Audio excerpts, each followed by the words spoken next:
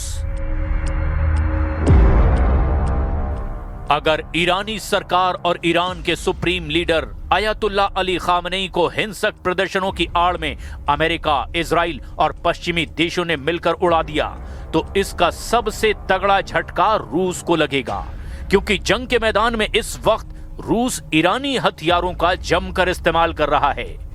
हम आपको दिखाते हैं कि कैसे ईरान को तबाह करने के लिए, रूस को जंग के मैदान में हराने के लिए एक बड़ा प्लान बनाने की कोशिश हो रही है।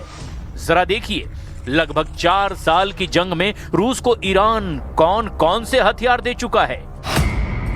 रूस को ईरान से बेइंतहा हथियार और गोला बारूद मिला है, जिसकी वजह से अमेरिका, यूक्रेन और नेटो देशों के होश उड़े हुए हैं।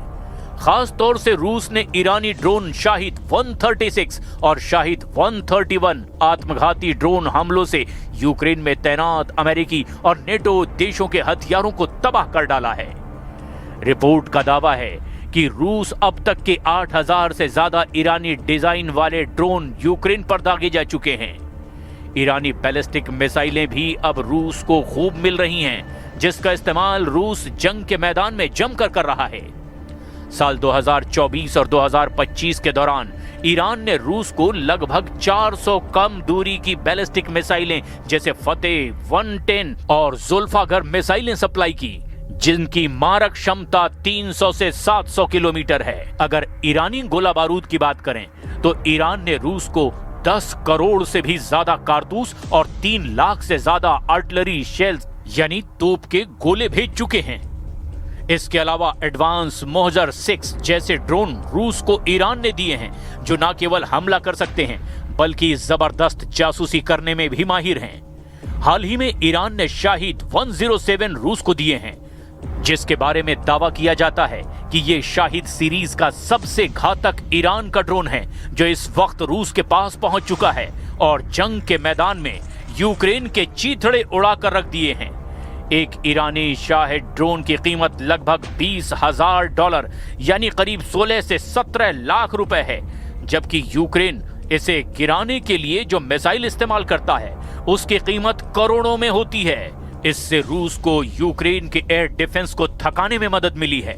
रूस ने ईरानी ड्रोन्स का इस्तेमाल यूक्रेन के बिजली घरों और पानी की सप्लाई को तबाह करने के लिए किया है, जिससे सर्दी के मौसम में यूक्रेन की जनता पर भारी दबाव बना है। ईरान ने रूस के तातारस्तान क्षेत्र में ड्रोन बनाने की एक विशाल फैक्ट्री लगाने में मदद की है। अब रूस खुद ही हजारों की संख्या में गिरान नाम के ये ड्रोन बना रहा है। युद्ध के शुरुआती महीनों में रूस की अपनी मिसाइलों का भंडार खत्म होने लगा था। ईरान से मिले सस्ते ड्रोन्स और मिसाइलों ने रूस को अपनी महंगी मिसाइलों जैसे स्कंदर को सुरक्षित रखने का मौका दिया, और रूस को मिली इसी ईरानी मदद ने यूक्रेन, अमेरिका, इजराइल और नेटो को मजबूर किया कि ईरान को अंदर से तबाह कर दो, ताकि वो रूस की मदद न कर सकें। इसीलिए वहां खामनेई शासन के खिलाफ बगावत और आर्थिक युद्ध शुरू कर दिया गया है, जिससे हालात तेजी से खराब हो रहे हैं।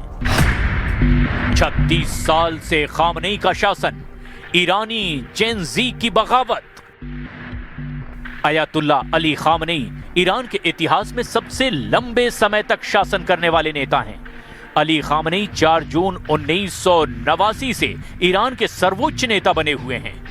जनवरी 2026 तक उन्हें इस पद पर 36 साल से ज्यादा समय हो गया है। खामनेई ईरान के संस्थापक अयातुल्ला रूहुल्लाह खुमैनी की मौत के अगले दिन इस पद पर बैठ गए थे। खामनेई 1981 से 1989 तक ईरान के तीसरे राष्ट्रपति रहे। इस हिसाब से राष्ट्रपति के रूप में खामनेई ने 8 साल सेवा की, जिसका अर्थ ये है कि पिछले 44 सालों से ईरान की सक्रिय सत्ता के केंद्र में हैं।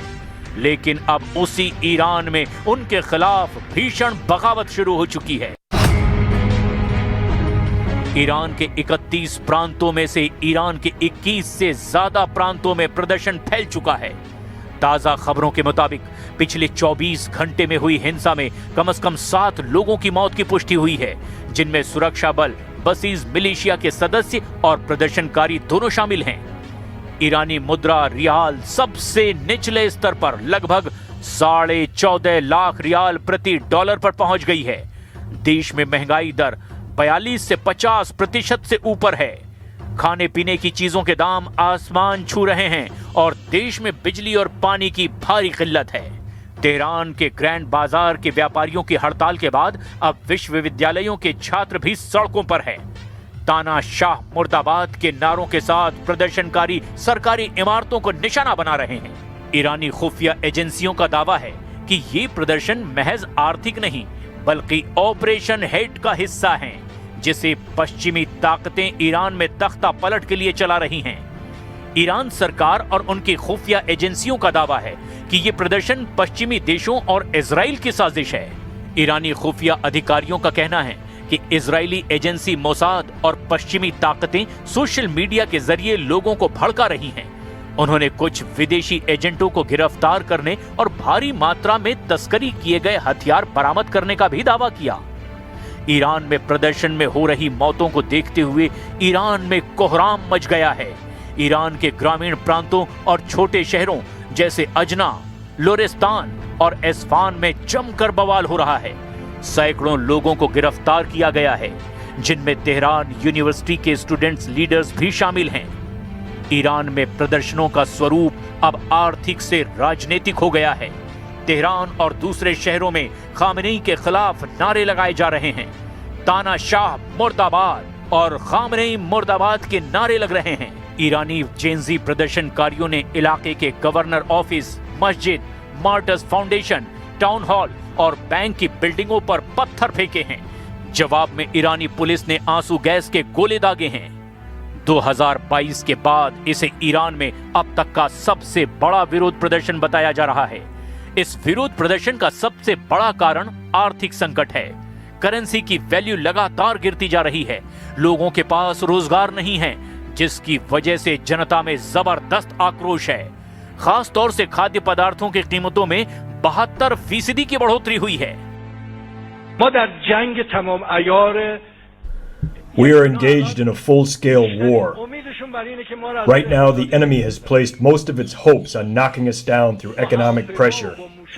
You cannot conquer a nation with bombs, fighter jets, or missiles. To defeat us, they would have to come and face us on the ground.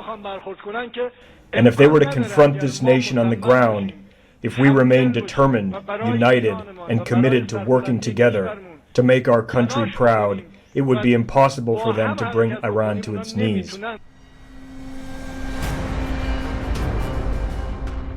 सबसे गंभीर हिंसा तेहरान के दक्षिण पश्चिम में स्थित अजना और लोर्देगान शहरों में देखी गई।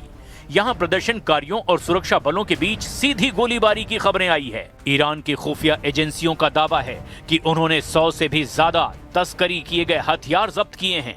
ईरानी सरकार इन प्रदर्शनों को विदेशी साजिश और आर्थिक आतंकवाद बता रही है। हालांकि ईरान के मौजूदा राष्ट्रपति मसूद पजेश्कियन ने अजीबोगरीब बयान दिया है, जिससे ईरान के अंदर एक बड़ी उठापटक का संकेत मिल रहा है। मसूद पजेश्कियन का ये बयान दुनिया भर में चर्चा का विषय बना हुआ है, क्योंकि उन्होंने पिछली सरकारों के विपरीत एक अलग रुख अपनाया है। ईरानी राष्ट्रपति पजेश्कियन ने दो टूक कहा कि ईरान की मौजूदा आर्थिक बदहाली और जनता के गुस्से के लिए हमें अमेरिका की तरफ देखने या उसे दोष देने की जरूरत नहीं है। पजेश्कियन ने स्वीकार किया कि इसके लिए खुद उनकी सरकार और सिस्टम की कमियां जिम्मेदार है। पजेश्कियन ने यह भी कहा कि ईरानी संविधान के तहत लोगों को विरोध करने का पूरा अधिकार है और सरकार को उनकी जायज मांगों को सुनना चाहिए। उन्होंने आंतरिक मंत्री को प्रदर्शनकारियों से बातचीत करने का निर्देश भी दिया। अब सवाल ये उठता है कि जिस ईरानी सुप्रीम लीडर अली खामनेई को लेकर इतना गुस्सा सड़कों पर दिखाई दे रहा है, क्या उसमें ईरान के टॉप नेता भी शामिल हो रहे हैं या फिर कुछ और? कुल मिलाकर अगर ईरान में तख्ता पलट होता है तो इसका सबसे ज्यादा नुकसान ईरान के साथ साथ रूस को होना बिल्कुल तय है। अब रूस ने दावा किया है कि यूक्रेन के 250 ड्रोन हमलों को नाकाम कर दिया गया है। यूक्रेन के 12 फाइटर ड्रोन से मॉस्को को दहलाने की कोशिश की गई है। ओडेसा में रूस के आरोप लगाए गए कि यूक्रेन के हमले में 24 लोगों की मौत हो गई है और पुतिन के घर पर हमले के बाद से ही यूक्रेन के हमले में भी भारी तेजी आई है। वहीं दूसरी तरफ रूस बदला लेने के लिए अब परमाणु हथियारों को वॉर जोन में भेजने की तैयारी कर रहा है, जिसे देखते हुए अब 47 साल के बाद अमेरिका ने जर्मनी में हाइपरसोनिक मिसाइलों की तैनाती का भी ऐलान कर दिया है।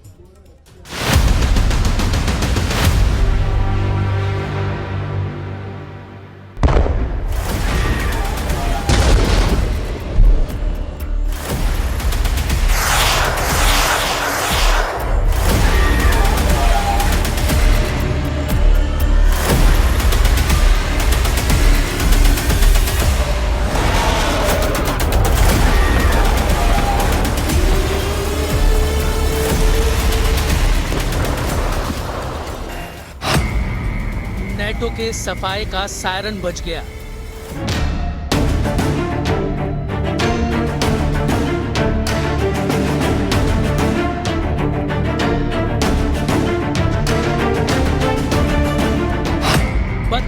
देशों पर पुतिन के एटम बम फटने का सिग्नल मिला।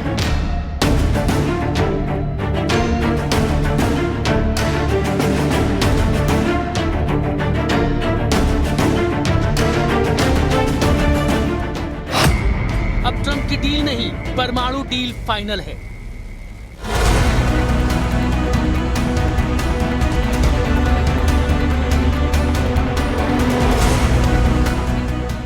रूस बदले की आग में जल रहा है क्योंकि पुतिन के घर पर हुआ ड्रोन हमला विश्व युद्ध की वजह बनने जा रहा है। पुतिन ने ऐलान किया है कि जितने सबूत चाहिए वो दुनिया देख ले, लेकिन ज़ेलेंस्की को अब सबसे खौफनाक सजा दी जाएगी। पुतिन की जान लेने की कोशिश की सजा। अब ज़ेलेंस्की को वो तमाम दोस्त भी सहेंगे जिन्होंने यूक्रेन युद्ध में बारूदी साजिश रची है। इसलिए 2026 की शुरुआत में पुतिन ने खौफनाक फैसला किया है। महाशक्तियों से युद्ध को लेकर पुतिन ने अपनी परमाणु फोर्स को सुपर एक्टिव कर दिया है। हालात ऐसे बन चुके हैं कि एक तरफ पुतिन है, दूसरी तरफ नेटो है और अब बीच में वर्ल्ड वॉर के साथ परमाणु धमाके का खतरा है। यूक्रेन में तेज हो रहे पुतिन के हमले बता रहे हैं कि पुतिन का परमाणु मिसाइल वाला गुस्सा पूरे यूक्रेन को ही नहीं बल्कि पूरे यूरोप को जला सकता है। रूस के हमलों से साफ है कि पुतिन का प्लान बहुत खतरनाक है क्योंकि अब ये युद्ध ज़ेलेंस्की के हाथ से निकल चुका है। ये बात ट्रंप भी जान गए हैं। ये तस्वीर देखिए जिसमें काली वर्दी में रूस के जनरल स्टाफ के डिप्टी हेड एडमिरल इगोर कोत्स्युको हैं। इनके साथ नीली वर्दी में मॉस्को में यूएस एम्बेसी में military attach representative captain Richter Tibetan हैं। रूस के जनरल ने ट्रंप के कैप्टन को वो सबूत दिए हैं जिनसे पुख्ता हो सके कि यूक्रेन ने ड्रोन हमला सोच समझकर किया, पुतिन को निशाना बनाने के लिए किया। जिन आरोपों को यूक्रेन नकार रहा है उसके खिलाफ रूस लगातार सबूत और गवाह सामने लाता जा रहा है। डरावनी बात यह है कि ट्रंप रूस के सबूतों पर संदेह जता रहे हैं।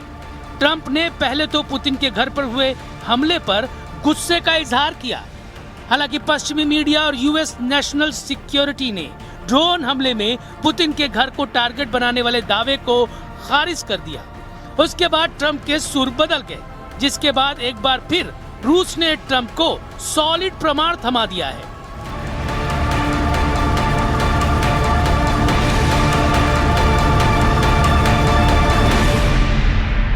Нашли обломки беспилотных летательных аппаратов, осуществлявших данную атаку. В ряде этих беспилотных летательных аппаратов хорошо сохранились навигационные системы, они являются технически исправными. Расшифровка, произведенная специалистами спецслужб Российской Федерации, контента памяти навигационных контроллеров данных беспилотных летательных аппаратов безапелляционно точно подтвердила, что целью атаки был комплекс зданий резиденции президента Российской Федерации в Новгородской области. Мы хотим вам передать контроллер и описание этого контроллера. रूस के गुस्से से ट्रंप का शांति समझौता हवा होता दिख रहा है। वैसे भी ज़ेलेंस्की ने 10% का पेच फंसाकर पुतिन को भड़का दिया है। पुतिन के पास अब दुश्मनों से बदला लेने के एक नहीं बल्कि दो कारण हैं। इसी वजह से उन्होंने अपनी न्यूक्लियर कमांड पूरी तरह से एक्टिव कर दी है। पुतिन तमाम खतरनाक न्यूक्लियर हथियारों और उनके डिलीवरी सिस्टम को बार बार टेस्ट कर रहे हैं, लेकिन ट्रंप का रुख अब तक क्लियर नहीं है। सुपर पावर को कॉन्फिडेंस में लेकर ही पुतिन अगला कदम उठाना चाह रहे हैं।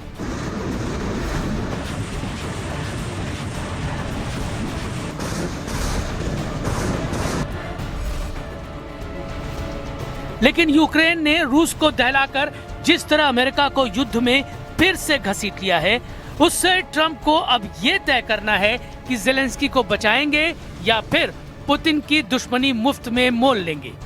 क्योंकि 26 के शुरुआती दिन सबसे भयानक हमले का गवाह बन रहे हैं। रूस भी मार रहा है, यूक्रेन भी जवाब दे रहा है। बारूद की मात्रा बढ़ती जा रही है, तबाही की हद पार होती जा रही है। युद्ध इतना भीषण हो गया है कि यूक्रेन ने अपनी जमीन पर रूस के कब्जे वाले इलाकों को जलाना शुरू कर दिया है। रूस ने दावा किया है कि यूक्रेन ने खेर्सोन में खूनी हमला कर 24 लोगों को मार डाला है। मारे गए लोग न्यू ईयर पार्टी कर रहे थे, ये उसी जगह की तस्वीर है जहां विस्फोट में 24 के चीथड़े उड़े और 50 से ज्यादा लोग बारूदी विस्फोट में जल भुन गए।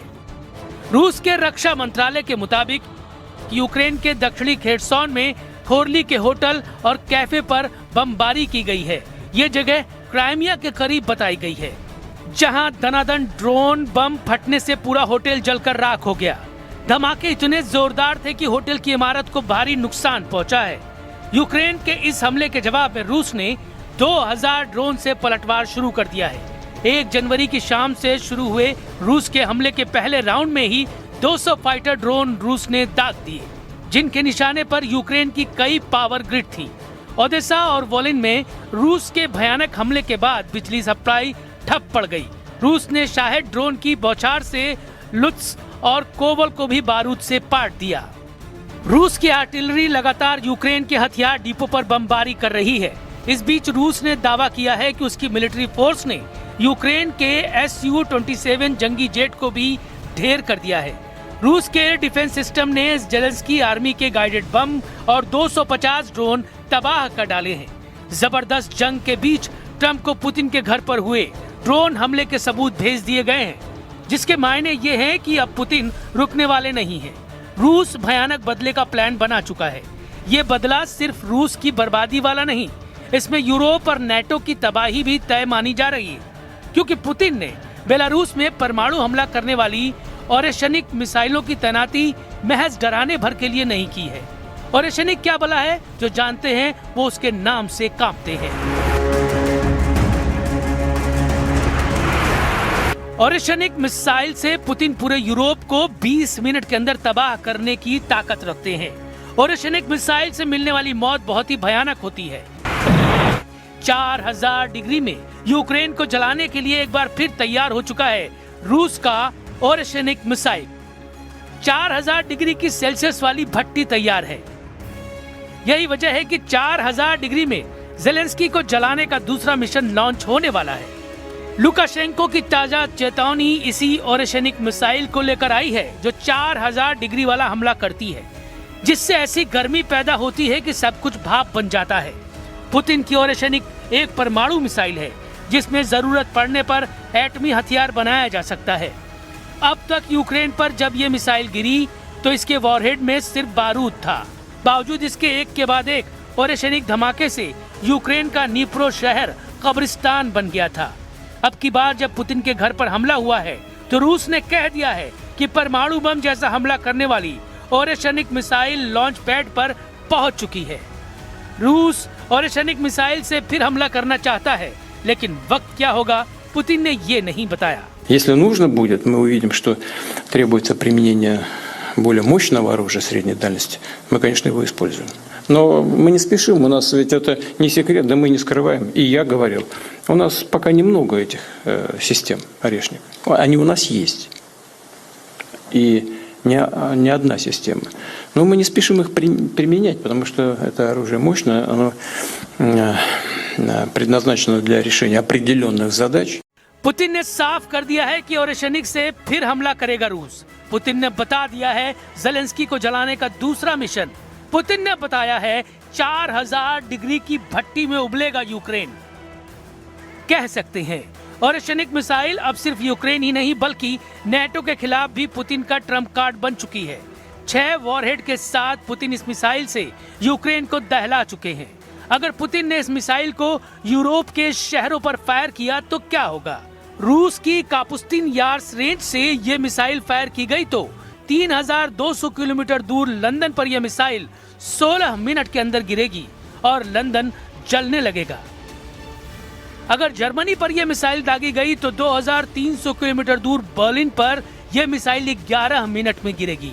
अगर फ्रांस पर यह मिसाइल दागी गई तो 3100 किलोमीटर दूर पेरिस तक पहुंचने में इसे महज 15 मिनट लगेंगे। अगर बेल्जियम पर यह मिसाइल दागी गई तो 3000 किलोमीटर दूर ये कैपिटल सिटी ब्रसेल्स पर 14 मिनट में गिरेगी। अगर इटली पर यह मिसाइल फायर की गई तो 2700 किलोमीटर दूर रोम शहर पर यह मिसाइल महज 13 मिनट में फटेगी। पुतिन के मिसाइल पावर सबसे सॉलिड है। वो जब चाहे यूरोप के किसी भी शहर को अपनी ओरेशनिक मिसाइल से दहला सकते हैं।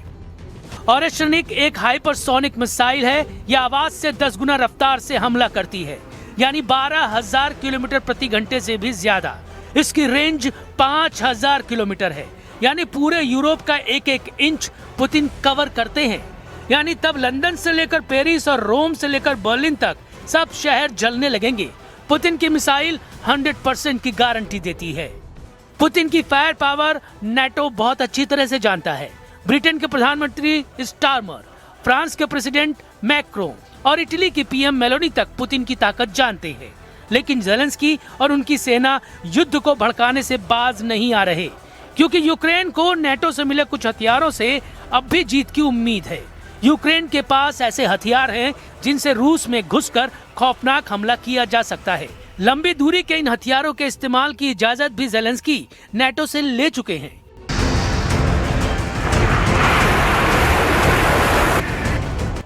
इसमें अटैकम रॉकेट की रेंज 300 किलोमीटर से ज्यादा है, जबकि स्टॉर्म शैडो क्रूज मिसाइल की रेंज 500 किलोमीटर से ज्यादा है।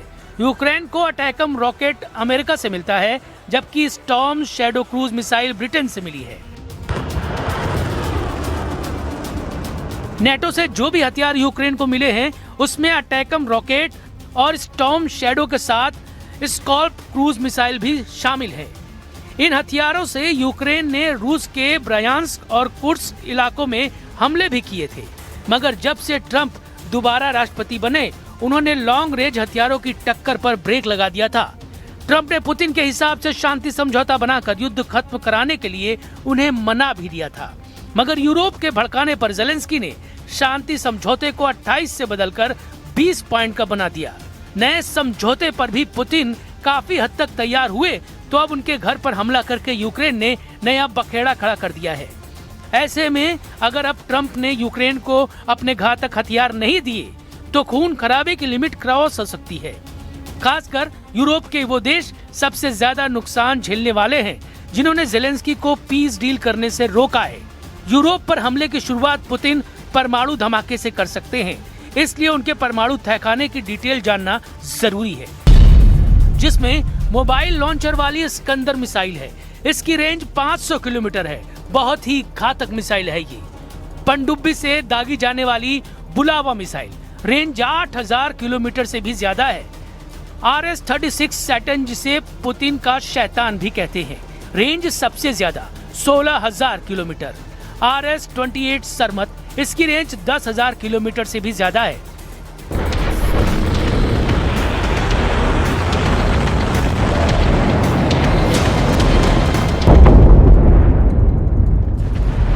पुतिन की सबसे बड़ी गेम चेंजर मिसाइल है RS-24। जंगल में छुपते हुए आगे बढ़ता हुआ ये ट्रक ही इसका लॉन्चर है। पुतिन कई बार इसकी टेस्ट लॉन्चिंग दिखा चुके हैं। अब डर है कि यूक्रेन युद्ध के दौरान इसका असली प्रैक्टिकल भी देखने को न मिल जाए। पूरी दुनिया बस इसी डर से घबराई हुई है। RS-24 यार्स की रेंज 11,000 किलोमीटर से भी ज्यादा है। ये पुतिन की सबसे आधुनिक लैंड बेस्ड मिसाइल है। वहीं पुरानी UR-100 स्टेलेटो अब भी भरोसेमंद मिसाइल है। रेंज 10,000 किलोमीटर से ज्यादा है।